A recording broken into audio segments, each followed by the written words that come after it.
Hello, Dinara. Hi, James. Welcome back, everybody. Today, we're going to be looking at a confusing use of the present tenses, the present simple and present continuous, because they can also be used for the future. This is then used for the future. Exactly. And so we're going to start off and have a look at this. So this is the present continuous with a future sense. So this is so the present continuous with a future meaning. This is an example. This is Ben's diary for next week. He is playing tennis on Monday afternoon. He is going to the dentist on Tuesday morning. He is meeting Kate on Friday. In all these examples, Ben has already decided and arranged to do these things. So when you have an arrangement, you can use it with the present continuous.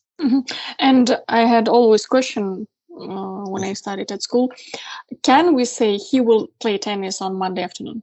Not really, because will you use he will play tennis on Monday afternoon? You can, but it's more, when a decision is being made at the time of speaking or something like that. So the decision being made at the time of speaking, you could use it. So he will play tennis on Monday afternoon. So you could, but there's a more specific sense. When we're talking about, so when we're talking about a schedule or an arrangement, it's better to go for present continuous. That's what he's doing. Okay, I see. Exactly. Because the thing about will that you've got to remember is will is based on decisions being made at the time.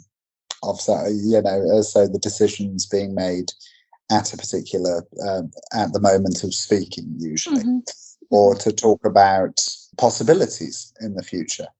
So let's have a look at some other examples with the present continuous.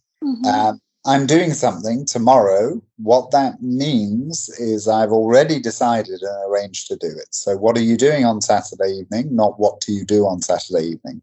Because if I ask what do you do on Saturday evening, then it's a question about what you do generally on Saturday evenings. So whereas this one, I'm going to the cinema. Not I go. What time is Catherine arriving tomorrow? 10:30. We're meeting her at the station. I'm not working tomorrow, so we can go out somewhere. Steve isn't playing football next Saturday. He's hurt his leg. That's and we do not usually use will to talk about what we have arranged to do. So what are you doing tonight? Not what will you do tonight? So, and Alex is getting married next month, not will get married next month. So it's more common to use doing or getting, etc. So the present continuous. We also use the present continuous for an action just before you start to do it. This happens especially with verbs of movement, go, come, and leave. So I'm tired, I'm going to bed now, good night. Not I go to bed now, I'm going to bed now. Tina, are you ready yet? Yes, I'm coming. Not I come. And the next one, present simple, I do with a future meaning. So this is more limited, I would say. So we use the present simple when we talk about timetables and programs, for example, transport or cinema times. I have to go. My train leaves at 11:30. What time does the film start tonight? The meeting is at 9:00 tomorrow. You can use the present simple to talk about people if their plans are fixed like a timetable. So I start my new job on Monday. What time do you finish work tomorrow? But the continuous is more usual for other personal arrangements. So what time are you meeting Kate tomorrow? Not do you meet Kate tomorrow? Present continuous, you see these examples, these differences. Okay, so what time are you arriving? Because that's fixed, that's arranged, that's scheduled. That's arranged.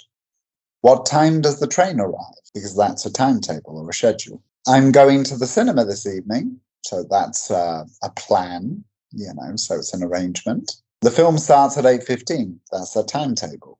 So when you talk about appointments, lessons, exams, etc., you can use I have or I've got. So I have an exam next week or I've got an exam next week. Okay, the question I had when I started at school, this thing I just purely memorized. Obviously. Yes. I told myself, okay, in English we say so, I have to remember it. Exactly. But is there, in your opinion, maybe you can you have your own explanation why when we talk about our arranged things, we use present continuous and timetables present simple? Well, the reason why you use one and not the other, what makes sense is, again, present simple is there to describe actions, routines, recurring events, you know. That's why it makes sense for a timetable. Like, for example, the flight leaves at 7 o'clock, because that particular flight, that is a scheduled flight. It happens every single Monday or Tuesday or Wednesday or Thursday or Friday or whatever at 7 o'clock. Whereas, what are you doing tonight? You know, so as in you're asking about if you have very specific plans this evening. So that will be why we use the present simple and the present continuous in future senses in different ways. So it is similar to the way that they're used in the present, in a present sense. Why exactly we use the present continuous and the present simple to talk about the future at all, I don't really have any answers to that. So we just do. So yeah, it is what it is. Yeah, so because it doesn't really make sense. But I mean, the thing is that you heard that example of you know, the actions just before you start to do it. That one makes perfect sense that we use it. So I'm coming because, you know, I'm in the process of coming. Yeah. I'm going to bed. I'm in the process of going to bed, even if I haven't fully started it. So that one makes more sense. But why we use these particular ones in a future sense at all is a bit more confusing. For example, in Russian, we use present to express the future. I can only explain, maybe we use present to express the future about the things which very high chance that they will happen. Yes, yes. I mean, the thing is that you can see in this particular case with these two tenses used in a future sense that there is an extremely high chance that they'll happen as well, because one of them follows a schedule and the other follows, you know, as in a fixed plan or arrangement. So if we have a look at, that's why it's different from will, using will, because will is usually possibility, talking about possibilities, or you know, so it's talking about possibilities, or it's talking about decisions you're making on the spot, so there and then. Whereas using the use of, so that's what the use of will is. That's the use of will. Whereas and going to is decisions you've already made, but it's more used with intentions. So these are the different ways we use the future. And then obviously the other future tenses are quite specific, that they're specific to certain circumstances. But yeah, so they do have a very strong chance of happening, the present simple and the present continuous, because the present simple in a future sense follows timetables and schedules, whereas the present continuous is fixed plans and arrangements.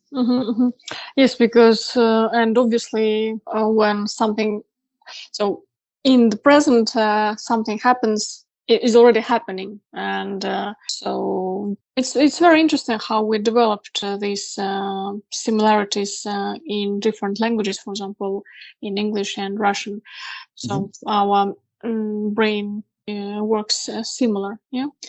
Yeah, absolutely. And for example, when foreigners, so we foreigners study, when we study English, we think that there are so many tenses in English, but I always tell our students that there are only two tenses.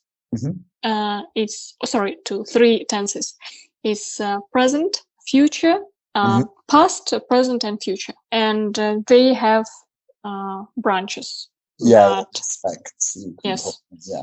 So I just want to be to make our students clear their mind that English-speaking people, they also live in our on our planet. They don't have Yes. different types of time or something.